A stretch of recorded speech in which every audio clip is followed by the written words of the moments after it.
is Star Radio UK.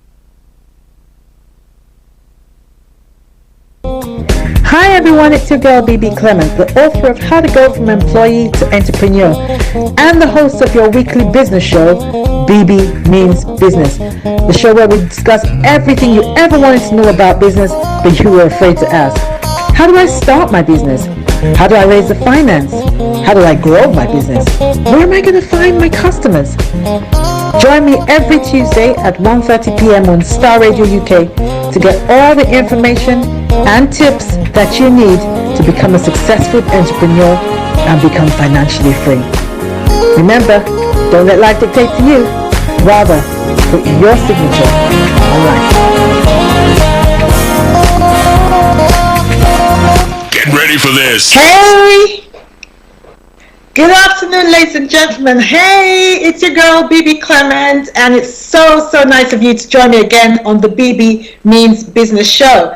As always, I'm your host, Bebe Clement, and for those who are joining us for the very first time, you are very welcome to the Bebe Means Business Show.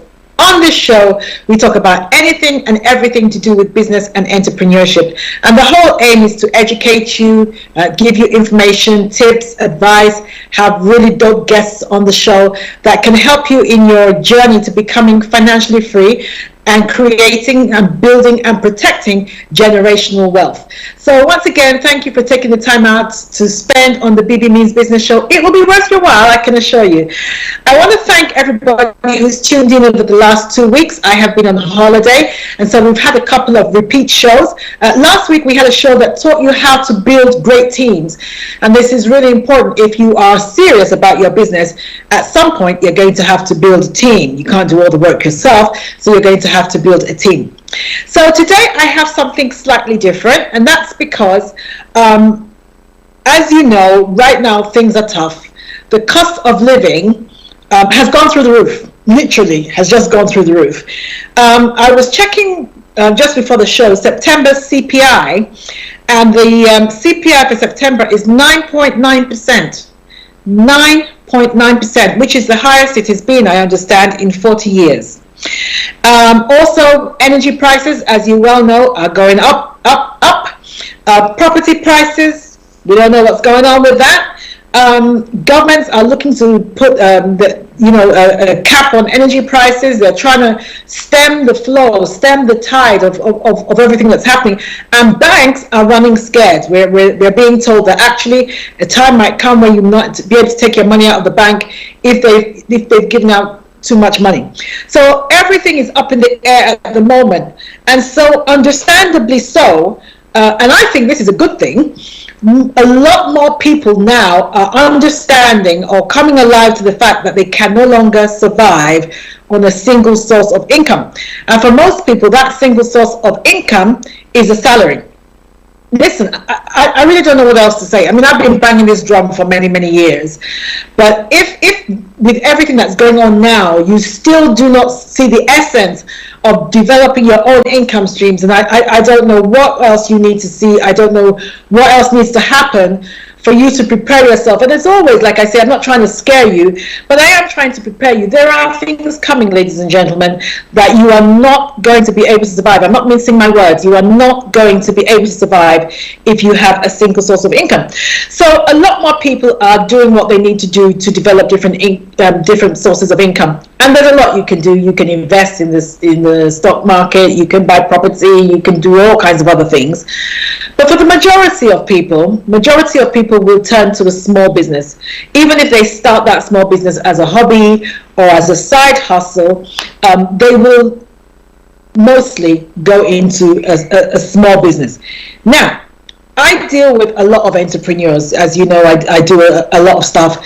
I'm founder and president of Black Businesses UK, which is one of the largest networking groups for Black professionals and Black entrepreneurs in the UK.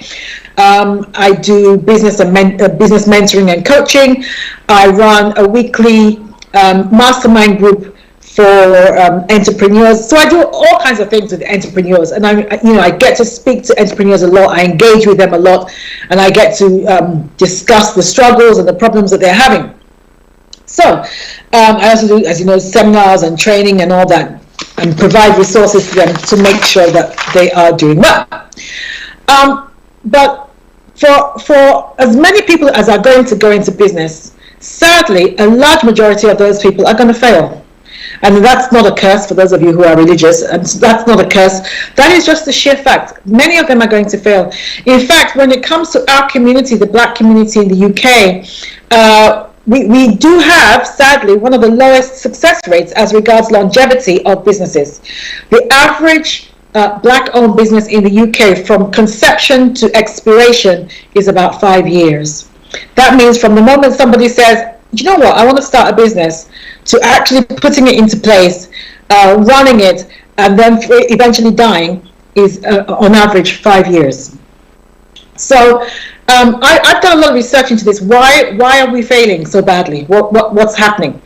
And I've come to the conclusion that it's not even to do with lack of resources, because a lot of people, whenever you think about, oh, my business failed, they always go to the perhaps you didn't have enough money. And sometimes, yes, it is a cash flow problem. But I've discovered that actually that is not the main reason why people fail. That's not the main reason why people fail in business. A lot of the times, it's because of the mindset, because they carry an employee mindset into the marketplace. And as in everything in life, mindset is everything. Mindset is everything. So I thought today I'd do a show on developing the mindset of an entrepreneur. Developing the mindset of an entrepreneur. So I just want to give a few tips as to what you can do to ensure that you can stay in business. For those of you who are thinking about going into business, and perhaps you're already in business, but it's not going the way you thought it was going to go, perhaps I can share some tips and bring some enlightenment as to why that is, and what you can do to ensure that you do stay in business, not just stay in business and struggle, but stay in business and thrive. So here's some of the tips that I'd like to share with you today. So once again, you are welcome to the Bebe Means Business Show. Let's go. So let's talk about money. Yes. Now, if you go into business, one of the things I would encourage you to do is to have a separate account for your business. Have a separate account for your business. Do not mix your business money with your personal bank account. So for some of you, HMRC will even demand that of you, but even if you are not, even if that's not demanded of you, can I encourage you, as good practice, make sure you have a separate account for your finances, your business finances, and for your personal, and do not mix the two. If you don't, it would be extremely difficult for you to stay on top of your finances and to track them. How do you know how much is coming in? How do you know what you're spending on what? It's very, very difficult. Also, as you know, you have to file your tax every year, and it's very difficult to do if you've mixed up your personal and your business finances. But if you have one single account, you just go to that account, everything is recorded there, so you know exactly how much money is going in and how much money is going out. Now, of course, you can keep an eye on whether you're actually making a profit, because some of us just live in denial. We look at our accounts and we think there's money in there, and we live in denial, and then we discover that actually most of the money in there was our personal money. It wasn't to do with money that the business was making. So it's very, very important that you have a separate account for your business and a separate account for your personal finances. Now, the second one is one that I talk about quite a bit, but it's worth mentioning again, is make sure that you implement proper processes and procedures in your business that free up your time. So understand that when you are an employee, you're kind of spoon-fed, and this is what I'm talking about as regards the mindset. You're kind of spoon-fed. So your laptop or your computer doesn't work, you pick up the phone and you call IT. Your wage slip hasn't arrived, you trotter on down to payroll. So you're kind of spoon-fed. But when you go into business for yourself, you are IT, you are payroll, you are the receptionist. At least initially, you are practically everything.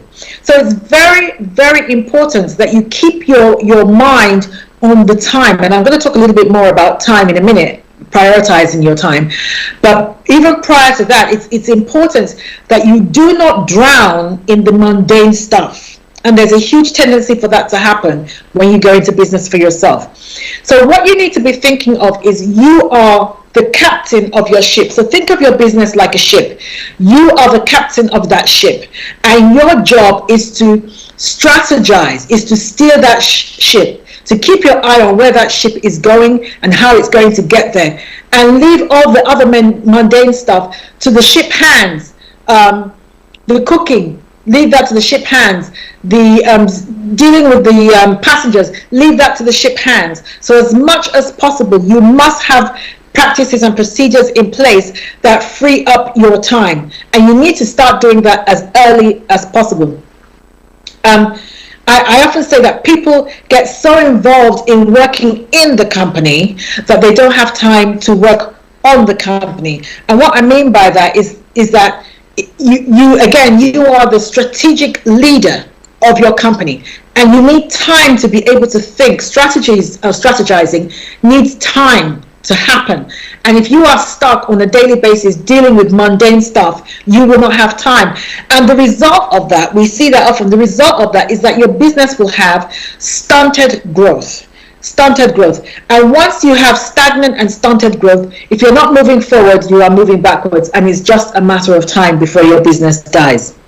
So you've got to make sure that you free up your time. So another thing is that you must build the business such that it is making money when you are not physically present in the office. I'll say that in another way. If your business is dependent on you being physically sat in front of your computer or in an office for it to make money, then I would respectfully suggest that what you have created is not a business, it is another job. You've created another job. The very thing that you were probably trying to get away from in the first place when you started the business is what you have created again. So when you implement proper practices and procedures and processes, that frees up your time, that enables you to make money while you are not in the office. So one of the things that you should do is look to automate your processes as quickly as possible and as much as possible. So let's say you are selling a product and you have a website. Don't let it just be a website that people can come and visit. Let it be an e-commerce website so that people can pay for your products online. So they don't have to call you personally. You don't have to personally pick up the phone for people to inquire about your products. So for instance, if you go to my website, which is bbclement.com, that's B-E-B-E, Clement, C-L-E-M-E-N-T.com, and if you go to my shop, you will find all the products that I sell listed there and shown there, and then you can just click on them. You go to the shop. It's just like Amazon, basically, and then you go to checkout, and you are able to pay. The ability to pay exists on the website. So 90% of my clients, I never even see them. And this works even if you're having a service. So I sell products and services, but mostly I sell services, my seminars or webinars, or people hire me to come and speak somewhere, something like that. And all of that is available online. So they have a form that they can fill out. There's something on my website that says, do you want to hire BB for your next event? And you can fill out the contact form, and then just send in that information, and my PA will deal with it. So I don't even necessarily have to be involved in the process at all. I just get told by my PA, BB, client wants you to go and do a training on the psychology of selling on Tuesday. Here's the contact details. Go ahead. So that's basically how it works. So my time is then freed up for other things. So try and do that as much as possible. Because what happens is a lot of people go into business and they're so swamped and they're so scared to even leave the business, because if they leave the business, they won't be making any money. And so they're afraid to go on holiday. They're afraid to spend time with their family. They're in the office from morning till night. And, you know, in the end, if they're not careful, they have a breakdown, or you even run back to your employment. So it doesn't have to be that way. And one of the ways to prevent that happening is to ensure that you're thinking like an entrepreneur, and you're looking at how you can put practices and processes in place that will enable you to free up your time and to get away from the office when you need to. Because at the end of the day, part of the reason for going into business is so that you can reclaim your time, you can redeem your time. And if you're stuck in the office all the time, that's not a possibility. All right, we're going to take a short break here, and when I come back, I'm going to be dealing more and giving you more tips on how to develop the mindset of an entrepreneur so that you can be successful in business. Don't go away. Hi everyone, it's your girl Bebe Clement, the author of How to Go from Employee to Entrepreneur and the host of your weekly business show, Bebe Means Business, the show where we discuss everything you ever wanted to know about business but you were afraid to ask. How do I start my business? How do I raise the finance? How do I grow my business? Where am I going to find my customers? Join me every Tuesday at 1:30 p.m. on Star Radio UK to get all the information and tips that you need to become a successful entrepreneur and become financially free. Remember, don't let life dictate to you. Rather, put your signature on life. Get ready for this. Welcome back, ladies and gentlemen. And thank you once again for joining the Bebe Means Business show. For those of you who might just be joining us, today I'm talking about developing the mindset of an entrepreneur. And the reason why I'm talking about this is because many people make the physical transition from employment to the marketplace, but they don't make the mental transition. And as a result, they're not prepared. They're not marketplace ready for starting a business. And so when that happens, it's almost inevitable that people do not do well. It is very, very important that you make the mental transition from being an employee to an entrepreneur if you want to be successful in business. So just before the break, I was talking about some of the ways in which you can do that, and I was talking about making sure that you have the proper processes and procedures in place to ensure that you don't get tied to your desk. You don't get tied to your desk, and ensuring that you automate your systems. Now,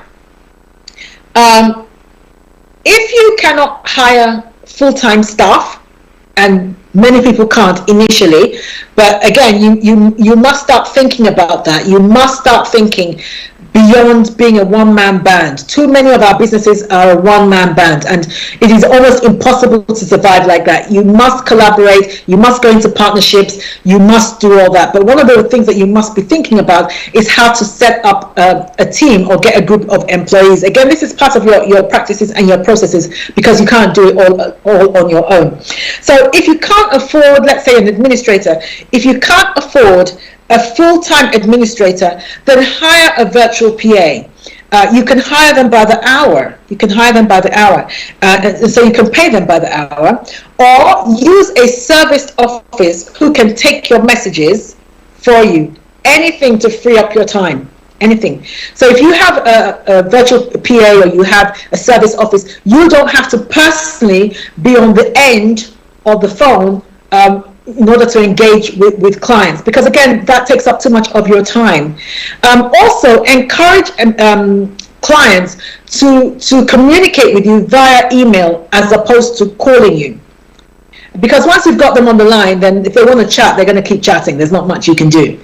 But if you ask them to contact you by email, that way you get to filter out what is really important, what you need to get back to immediately, or what could just, it could just wait, or somebody else can do for you.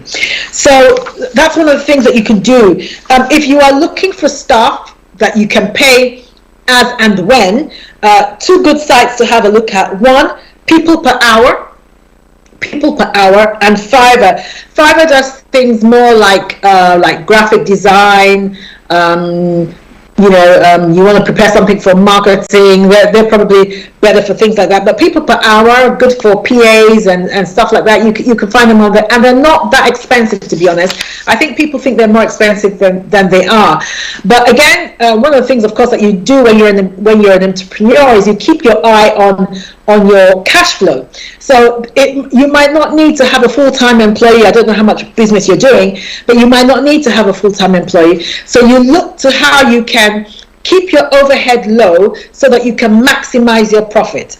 Keep your overhead low so you can maximize your profit. So rather than go and hire someone full-time, look for how you can hire them for maybe 1 or 2 hours a day. So maybe in the morning you just need someone who can check all the emails and let you know what is really important, or just respond to any of the letters that have come in. You don't need them for more than a couple of hours. Anything more than that, then they're just sitting at your desk twiddling their thumbs, and you can't afford to have people on your books who are doing that.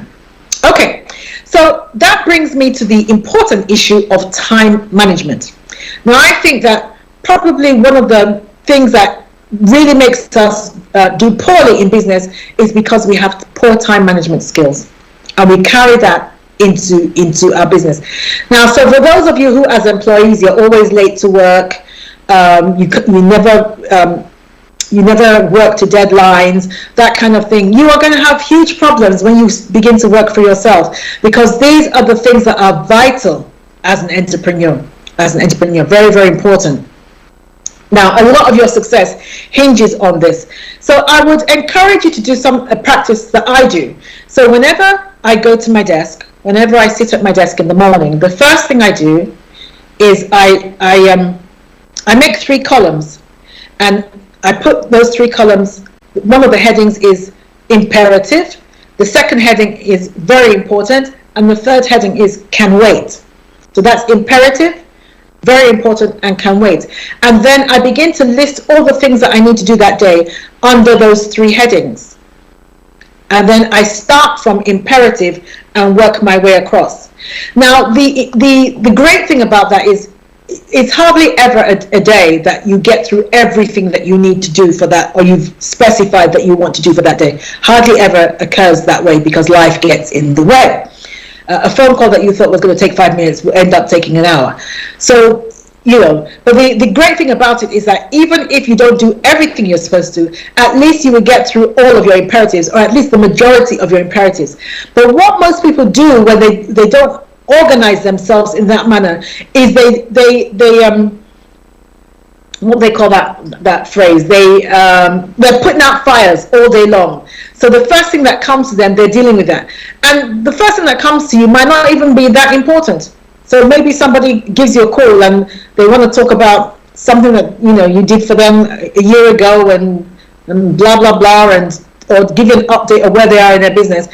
That might not be the most important thing or the best use of your time today. Perhaps you have a deadline that you need to deal with. So I'd encourage you to do that. You don't have to use the headings that I've used, but I would encourage you to make a list of what you need to do every day by level of importance, and begin to work your way through that. Okay, now this is important because in business there are a lot of things that have deadlines. So for instance, filing your tax has a deadline. And you will pay a great penalty if you don't file it on time. So when that kind of thing is due, you don't have time to be messing around with unimportant stuff. Also, your reputation is built upon things like that, your ability to do what you're supposed to do when you're supposed to do it. So for instance, my background, as you know, is employment law, and employment law, as most things in law, have very strict deadlines. So for instance, if you're going to file a claim at tribunal for unfair dismissal, you have literally 30 days from the date of dismissal. So if you're filing on the 32nd day, if you've forgotten about it, and you're filing on the 32nd day, and the tribunal rejects it, you now have to explain to the client how you were so negligent that you forgot to file the claim on time. So that, of course, is going to affect your reputation very, very badly. So these kind of things are quite important. They're quite important. So you need to be able to manage your time appropriately. In addition to that, if possible, and where possible, switch off your mobile phone or put it on silent, or get into the habit of only checking it at specific times. So maybe you decide that, okay, for the first 2 hours of the day, I'm going to be working non-stop. But then I'll take a break around 11:30, and I'll just check my phone, see if any messages have come in, or if you just need a break, you want to look at something mindless on Instagram or something like that. But even that, you time it. Because if you're not, these things are addictive. And if you're not careful, that thing that you said you were going to quickly check on Instagram, 40 minutes later, you're still sitting there. And what you should have really done with your time is waiting for your attention. So you don't want that to happen habitually. So make sure you discipline yourself. And it is discipline. That's what we're looking at here. Self-discipline. Or perhaps somebody calls you and you know that the person calling you, all they want to do is gossip or gist. You have to get into the habit of saying, I'm really sorry. Can I call you back? I'm just right in the middle of something. And don't feel guilty about that. Don't feel guilty about that. In fact, when you do that, people will understand and begin to get the message that actually I'm running a business. This is not a game I'm playing here. This is not a hobby. I'm running a business. My livelihood depends on this. And they will be more respectful of your time, because some people, in all honesty, have no respect for your time. And you have to let them know that actually I'm not messing around here. I am running a business. Okay. Then the next tip is to build a power team. Build a power team with repeatable, reliable, and affordable professional services. And whether we like it or not, you need professional services.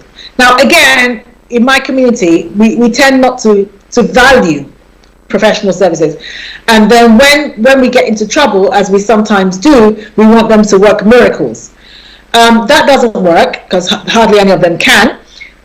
So it's important for you to know from the get-go that you are going to need professional services. I would encourage you to hire people who have a good reputation. So ask around from other entrepreneurs, who's a good lawyer, or who's a good accountant, or that kind of thing. Ask around and make sure that you interview them before you hire them, and you're happy that they understand the vision of your company or of your business, because that's very, very important. Not everybody does. So it's important that you're happy that they get you. Basically, they understand where you're going, and they understand their role in helping you get there. Now, for instance, I'll just mention some of the people that you are going to have in your team. In a little while, I'm going to be doing a series on building a power team, and I'm going to have guests on the show who represent certain members of that power team, just so that you know the kind of people that you need. But I'll just mention them here in passing. One, the first person if you're going to go in business, you're going to need a solicitor. You can't get around that. You're going to need a solicitor, because there are certain things that you are going to have to be involved in, agreements that you're going to sign, terms and conditions that you're going to have to agree to, and 9 times out of 10 you don't know what you're signing, and you don't understand the small print. So don't try and be smart and think that you can circumvent this.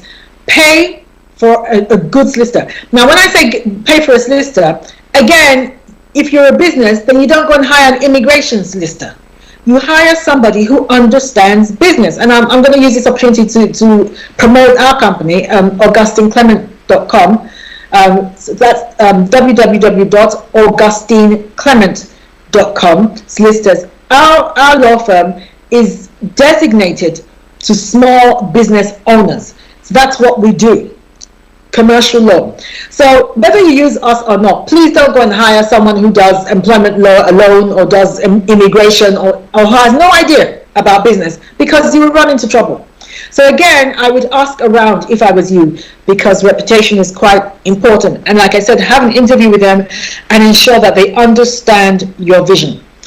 Then the next person that you're going to have in your power team is your accountant, or at the very least a bookkeeper.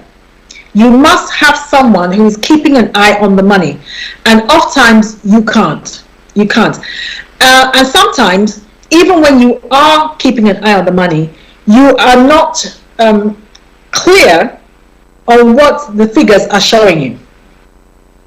So, for instance, some people will look at their accounts, and it looks like it's buoyant because they see a positive figure in there. And what they don't understand is that figure is their turnover, not their profit. There's a difference between turnover and profit. Now, your accountant will be able to tell you, actually, that's not your profit, honey. You are not doing as well as you think you're doing. Also, if you're going to hire an accountant, I would encourage you to hire one who also does tax advice, because you will need a tax advisor. This is very, very important. I was listening to an interview by Shaq O'Neal recently. You remember the former NBA player, and he was saying how when he became an NBA player, he didn't understand finance. He just knew that they were paying him millions of dollars, and he looked to him like that was going to last forever. He didn't understand finance. He was totally financially illiterate. And then one day he bought himself a car, and his dad said, "Where's mine?" So he went and bought one for his dad, and then a couple of other things for family members. And he said in his mind, everything came to just about $600,000. So he was like, okay, $600,000, I can afford that. And then the next day, his tax advisor called him and said, "Shaq, what are you doing? And he said, what do you mean? He said, you spent over $1 million in a day. He said, no, I didn't. I didn't spend over $1 million. I spent about 600,000. And then his tax consultant said, that's how much you purchased the products for, but you have to pay this tax, that tax, the other tax. And by the time everything had been added, he had spent over $1 million and didn't realize it. So this happens quite a bit. Because we don't understand the system, you need people who do and who can interpret it for you, especially your tax consultant and especially your accountant, so that you don't get yourself into trouble and you are fully understanding the data that you are receiving from your bank account, from the figures that you are seeing. You are interpreting them correctly so that you know exactly what position your business is in. Really, really important. Okay, now once you begin to get staff, you will need somebody to manage your staff. Don't try and do it yourself. Now that doesn't mean you have to necessarily hire an HR manager. You can outsource. In fact, I would you in this climate to outsource as much as possible. This is the beauty of doing business in this day and age. Outsource as much of your work as possible. You can outsource your HR. So do that, so that they can make sure that they're keeping an eye on your employees, because I'm telling you, you do not want employee stress. I can assure you, you don't want that. It's important that your employees are happy, that you have proper policies and procedures in place. Again, don't try and circumvent that. It's important. It is the law that you have proper policies and procedures. Have staff handbooks so that if anything goes wrong, staff know exactly where to go, what to do. Perhaps they have a grievance against some manager or even against you. What do they need to do in order to correct that? You must have clear and proper practices and procedures in place. Do not run your business like, some of us, especially those of us who come from Africa, where these things are probably not always in place. We come to somewhere like Europe and we think we can get away with the same, and then we get ourselves in trouble. You cannot get away with it. So I would strongly encourage you to get into the habit of having good practices and procedures. Okay. All right. I'll do one more, then I'm going to take another short break. Set short-term and long-term goals for your business. And these goals should be constantly reviewed to make sure that you are on track. Now, some people go into business, they have no goals for their business. I'm amazed at the number of people I speak to, and I say, okay, so what are you hoping to achieve over the next 6 months, or where are you hoping your business is going to be in the next 1 year? And you can see by the look on their face, the furrowed look on their face, that they've never even given it a thought. Never given it a thought. Now, I can't understand this. I really can't understand this. When you go for a job interview, one of the things that they ask you is, where do you see yourself in 5 years' time? That's because they expect you to have thought about your career progression and to be able to tell them about what conclusion you've come to. The same thing occurs in your business. You should have thought about. You should be able to say, this is how much I expect to make in the first year. And then in the second year, I'm hoping to increase that by 50%. And then if I ask you, so how are you planning to do that? You should be able to tell me. You might not have the nitty-gritty of it, but you should have an overall view of how you're likely to make that happen. And, coming back with phrases like, God is in control, is rubbish. It's rubbish. You must have a plan. You must have a plan. Okay, this first year, our annual turnover was 10,000. Profit was 7. We're hoping to double our profit next year, and we're going to do this by acquiring 5 new clients. I've already got my eye on at least 3 of those clients. I'm going to approach them. I've looked at their budget for this particular service. I think that they can afford my services. This is how I'm going to pitch myself to them, and this is how I'm going to make it happen. I might have to take on 1 extra member of staff that has expertise in a particular area that I don't have, but taking them on, they will be worth their money in gold, because I know that they can bring in some more business. That's the kind of way in which you must begin to speak. You must begin to talk like an entrepreneur, but you can only talk like an entrepreneur if you are thinking like an entrepreneur. All right, ladies and gentlemen, as you know, this is a live show and you have the opportunity to hit us up if you have any questions or if you have any statements or anything that you want to talk about in relation to the things that I'm talking about today, then please contact us. Those of you who are watching from Facebook, you know that you can put your questions in the chat, and we are more than happy to take those questions, or you can hook us up on Twitter, or you can phone us in, and then I can take any questions that you have and I will respond to them after the break. See you in a moment.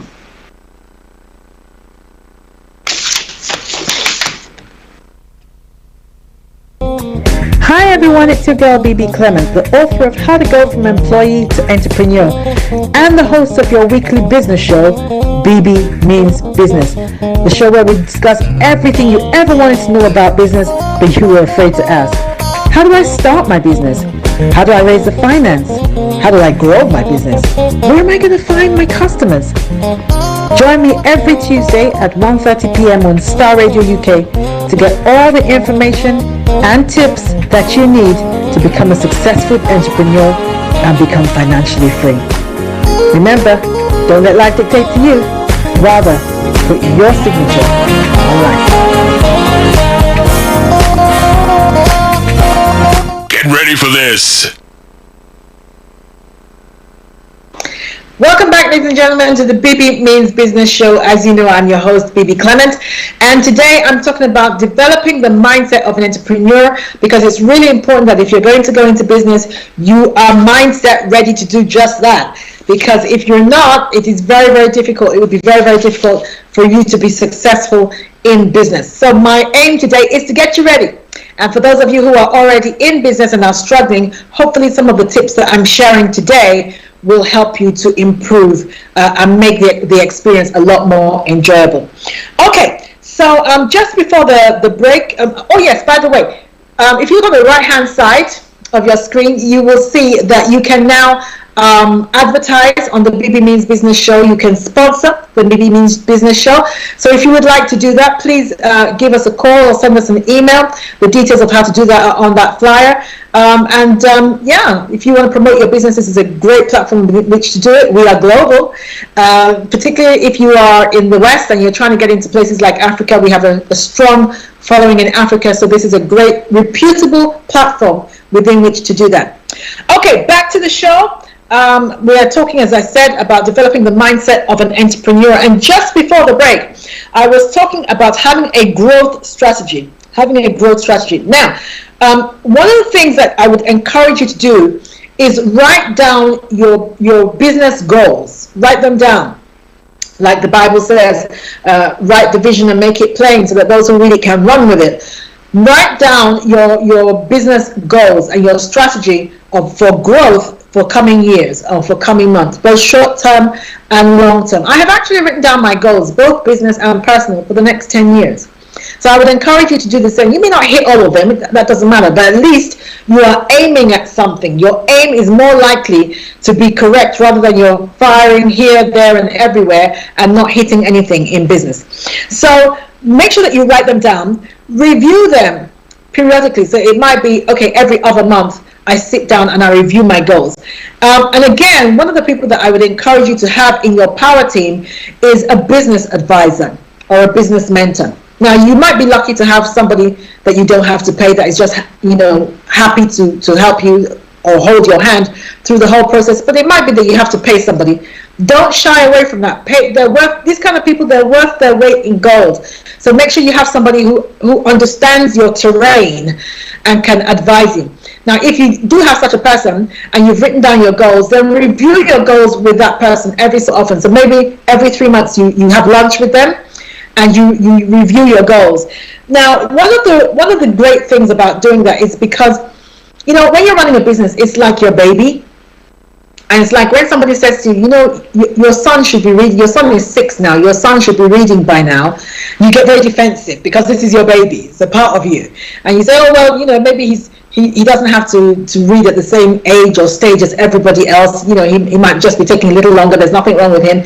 We get very emotional and very defensive. The same thing happens in business. Sometimes we look at our business through the eyes of emotionalism. And the disadvantage of that is we don't give ourselves a clear picture, an honest and true picture of what is really going on in our business. But when you have a business mentor, they are quite dispassionate. They are standing afar from your business, and they can tell you the truth. Don't get a business mentor who's just gonna, stroke your ego all the time. They're of no use to you. You need to get someone who can say to you, Bebe, 3 months ago we had a meeting. You told me that you were going to do A, B, C, and D, and you've only done A. Why? That's what you need. You need that kind of person. So review your goals every so often. Also, like I said, you need to think of your business, even if at this stage it's just a side hustle, but treat it as if to say this was your only source of income. If you had no other source of income, if you didn't have a salary, you didn't have anything else coming in, and this was all you had to pay the mortgage and to pay the bills, how would you run it? How would you, what would you aim for by way of income? How much do you need to survive? So that's the first thing you need to do, is look at your own personal life and your expenses. How much do I need to survive? And you've got to start thinking of ways in which your business can cover that, at least meet your expenses. Otherwise, you're just wasting time. Honestly, otherwise it's just a hobby. It's not a business. And we can't afford to have hobbies at this stage. We've got to have real, full businesses. All right. Now, the next one is somewhat related to money, and it is knowing your value and charging accordingly. Now, again, this is huge. This is huge. I have a friend, if he's listening, I give a shout out to Morton Patterson. He's been on the show once or twice before, and he talks about knowing your value in the marketplace. That's his area of expertise. But that area of expertise is vital, I think. It's vital because you'll be amazed the number of people who do not understand the value of what they're bringing to the marketplace. And as a result, they undervalue and therefore undercharge for what they're bringing. So what you need to be aiming for by way of clientele is you need to be aiming for what we call a preferred client. And a preferred client is someone who, one, understands the value of your offering, two, they can pay for it. Don't waste all your time doing your spiels and trying to convince clients who cannot pay for your service, or who don't understand the value. People who understand the value, you don't necessarily have to spend a lot of time convincing them. So look for those kinds of clients. Now, you yourself must understand the value of what you're bringing. So irrespective of what anybody else thinks, you must understand the value of what you are bringing. So once you understand the value, then you can charge accordingly. So for instance, as a trainer, as you know, I do a lot of training in business. I do a lot of in-person talks. What they are paying for, when people say, for instance, okay, Bebe, can you come and do a 3-hour talk for us? And I say, okay, fine. So perhaps maybe I charge them £500, and they might say, oh, but it's only 3 hours. No, actually, that isn't what you're paying for. It's not the 3 hours of delivery that you're paying for. The 3 hours delivery is the least thing that you're paying for. One, what you're paying for is the years that I spent gathering the information and the knowledge that I have and the expertise that I have. Two, another thing that you're paying for is my reputation. You wouldn't have come to me except you know that I can deliver, and I can deliver well, and I'm a good speaker. So, you know, that's what you're paying for. Three, you're paying for my, I always put my marketing material that I have, I'm a great speaker, and I have great presence, and that's the truth. I do have great presence. When I stand on the stage, I command the room. I command the attention of those who are listening to me. That's what you want. That's the kind of, that's what you want when you have someone deliver a training session on your behalf, on the behalf of your company. You want somebody who can command the room, not somebody who opens their mouth and everybody starts snoring. So this is what you are paying for. So it's not the 3 hours that you are paying for. It's not the 3 hours. So I would strongly encourage you to try and move away from an hourly rate. If possible, try and move away from an hourly rate and start charging based on value. Now, let me give you a tip here. You do not have to offer the same service to two different clients at the same price. There's nothing that says that you have to do that. So if I know, for instance, that a client perhaps a client doesn't have a lot of money, maybe they're a startup, they don't have a lot of money, I want to help them, so maybe their budget is £250 for a particular training session that I'm offering, and let's say I charge £500 for that particular training. I can make a decision and say, okay, you know what, I just want to contribute, I want to help towards helping you build your business, so I'm going to charge £250, that's not a problem. But if client B comes along and client B has a plush office in Canary Wharf, and I know that the budget for training in that company is £5,000, I have no hesitation in charging them £5,000. No hesitation whatsoever. There is no law that says I have to charge two different clients the same amount for the same service. There's nothing that says that. So don't be afraid to do that. Again, like I said, try and move away from the hourly rate. Also, don't forget to charge for preparation time. This is something we often do. Don't forget to charge for preparation time. It is your job to educate the client as to what it is that you are bringing. So again, they just look at it and they think, okay, you're only delivering for 3 hours. But then I would ask the client, do you have the material and I'm just delivering? Because if that's the case, then yes, I'm willing to accept £500 for the seminar. But if I'm going to be preparing my own material, that's my own time, that's my own intellectual property, I gotta get paid for that. I'm sorry, that's a separate fee. Because what often happens is we don't charge for that, and it's those things, those seemingly little admin things behind the scene that actually take up your time. You can be doing that for hours. It can take me days to put together a seminar. It can take me days. And if that client is not paying for that, that is time that I have used and I'm not gotten paid for.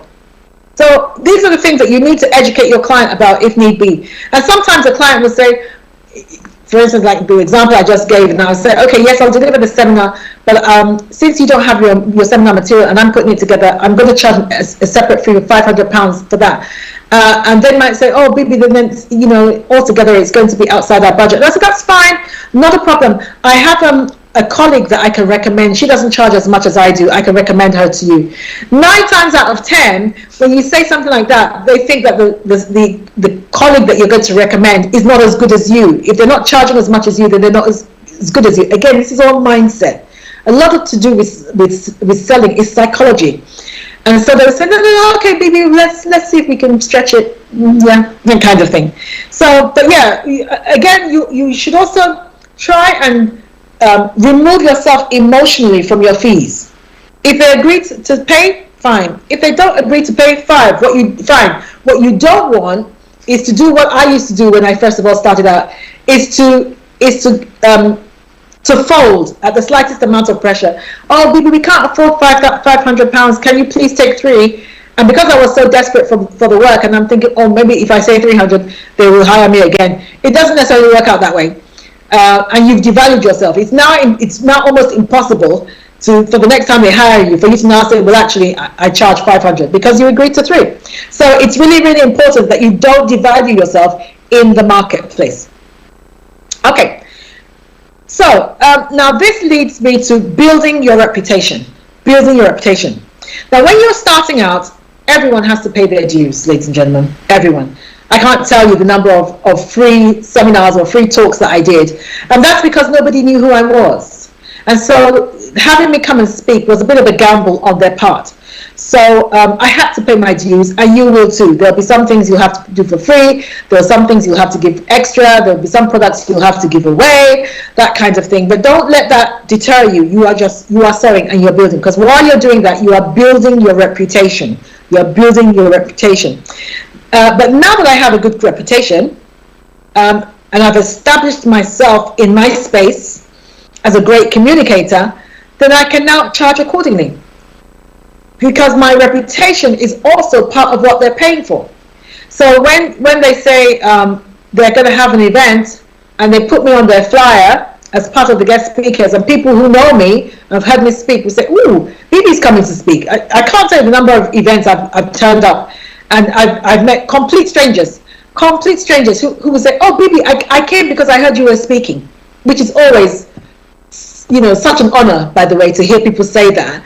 But the point I'm trying to make is that if you've paid your dues and you've built up your reputation, and your reputation is making the client look good, then you should charge accordingly.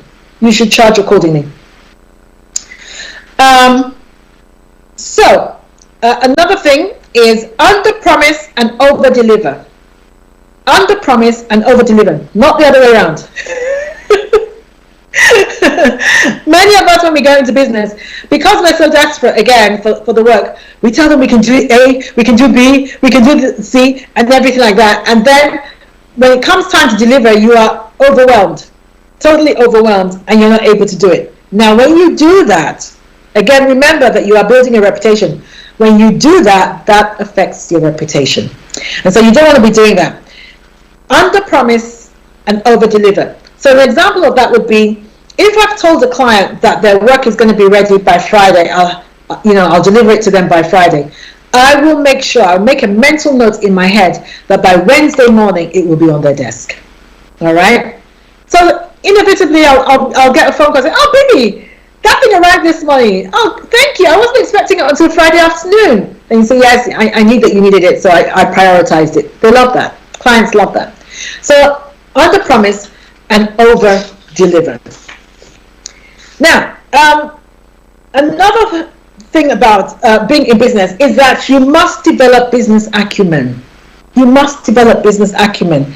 And what do I mean by that? I mean, identify opportunities and manage your risk. That's really what entrepreneurs do. They identify opportunities and they manage risk. Now, opportunities do not come with a sign on them saying, "I am an opportunity." It is your job as an entrepreneur to identify opportunities and to take advantage of them. And most opportunities, ladies and gentlemen, are brilliantly disguised as problems. And your job is to identify the problem and look at how you can solve it. Look at how you can solve that problem for the client. So recently I was speaking. I had a meeting with a client who had hired me to offer training for some of her staff, and we were just having the initial meeting and we were just chatting, and she just in passing made a comment about some of her staff members, and I thought, okay. So while we finished talking, we finalized the deal. She told me which of my trainings that she was gonna take on, training packages she was going to take on, and then I just mentioned to her and I said, what you said earlier actually struck a chord. I can put something together for you that can address that issue with your staff. And she said, "Really?" I said, "Yes." I said, because if you don't address that staff, they're going to be underachieving, and there's no point in you just giving them training if that issue is not addressed. It's no point. It's like putting paint on rust in a car. It's of no use. So she said, "Oh, okay. Can you put an outline for me? Can you put it together and send it to me?" So I said, "Yeah, sure." So I did. I sent an outline, and she's going to run with it. She was that. So again, this was a problem for her. She hadn't voiced it as a problem. She just made a comment in passing. But I was able to identify that this is something that needs a solution, and bring it to her attention that actually this problem is a lot bigger than you think, or has the potential to be a lot bigger than you think. And the sooner you nip it in the bud, the better. And as a result of that, I was able to get more work. So this is the way that entrepreneurs think. This is the way they think. Whenever you're having a conversation with a client, make sure you're listening. You're listening. Active listening. Active listening is a skill. So make sure that you are doing that. All right. You also have to manage risk. So, for instance, sometimes clients will come to me and say, "Oh, Bebe, I think this is within your area of expertise. Can you come and do a talk on this?" And they mention the topic, and actually, I probably can wing it, but I know that I'm probably not the best person for it. I actually know somebody else who could do a much better job. Now, I could go along. That would be a risk, and deliver it, but I'd much rather maintain my reputation. So I would actually say to the client, "Listen, I actually think I'm not the best person for this, but I do know someone who is a lot better at this than me. So if you don't mind, I'd like to refer her to you. I'll ask her to give you a call, and you can speak with her. But I can guarantee you she's excellent." And the clients will appreciate that. They'll appreciate that. The fact that you didn't you thought enough of them, you respected them enough not to just see them as a money cow to make money from, but it was more important to you that they had the best, and they would appreciate that. So I managed that risk in that way. That's just an example. There are lots of ways in which you can manage risk. All right, just before we go, I'm just going to do this last one. Develop a mindset for success. Develop a mindset for success. As a man thinketh in his heart, so is he. If you say to yourself, I can't do this, no amount of opportunities that come your way are going to rescue you from that mindset. If you think in your mind, I'm not a good entrepreneur, nobody in my family has ever been successful in business, or I've tried a business before and I failed, I'm guaranteed to fail at this one. For as long as you have those limiting beliefs about yourself, no matter the opportunities that come your way, you are not going to do well. You got to deal with them. You've got to deal with them. There is no reason why somebody else should be successful in business and you should not. No reason. But again, it's important that you deal with these things. I don't know if you know Les Brown, but Les Brown is probably one of the greatest motivational speakers of our generation, and definitely one of the most successful. And he was saying that he could have been doing what he's doing now. He could have been doing this 14 years before he started. But he talked himself out of doing it because he had a complex about the fact that he didn't have a college degree up till now. I mean, the man is in his 70s now, and he doesn't have further education. He didn't feel that he could speak that well. He didn't feel like he knew enough, and he was intimidated. He was intimidated. He felt, how is corporate? There's no way corporate America that all went to Yale and everything, and Harvard and everything. How are they going to hire somebody like me who failed twice in secondary school? How are they going to hire somebody like me who was labeled educationally retarded in school? How are they going to hire somebody like me to come and speak to them about business? And so for 14 years, he let himself be talked out of doing what that man was born to do. If Les Brown can't motivate you, well, you're on your own, girl. But this is how these things are real, and they're so important. So sometimes these limiting beliefs and these mindsets they go back right to our childhood. Maybe somebody said something about you or to you that made you feel that you were not enough, and you were not able, and you were not qualified, and you have carried that into your adult life. Sometimes people have project their issues on you, and you buy into it. So I remember I was doing a talk. I was doing a seminar one day, and it was for a group of entrepreneurs. And there was this lady in that group. She was an accountant, and she had a very good, very thriving, very profitable business. And I was talking about self-esteem and self-limiting beliefs. And she said something, I'll never forget her story. She said, Bebe, you're so right. She said, when I was growing up, she said, I grew up in a single parent household, and my mother raised us, some rural girls. And when I was growing up, my mother used to say to us, life is hard and then you die, because her relationship with my father hadn't worked well, and she was kind of bitter about her lot in life. And so she had her daily mantra. She said there was hardly a day that went by that her mother did not weave that mantra into a conversation. Life is hard and then you die. So she said, I grew up with that at the back of my mind. And so when I went into business, I really wasn't expecting to do well, because I too thought that, well, life is hard and then you die. So I expected life to be hard. I expected to fail. I expected to be disappointed. I expected, to not do as well.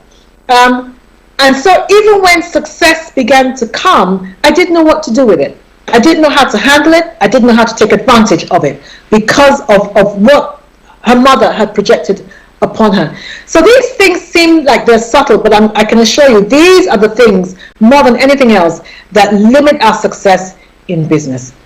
Ladies and gentlemen, Thank you once again for joining the Bebe Means Business Show. I hope you've enjoyed it, and I hope I have helped you in some way in developing the mindset of an entrepreneur, because if you don't get the mindset right, it's going to be very difficult for you to be successful. And I want to be successful. I want to hear all your testimonies.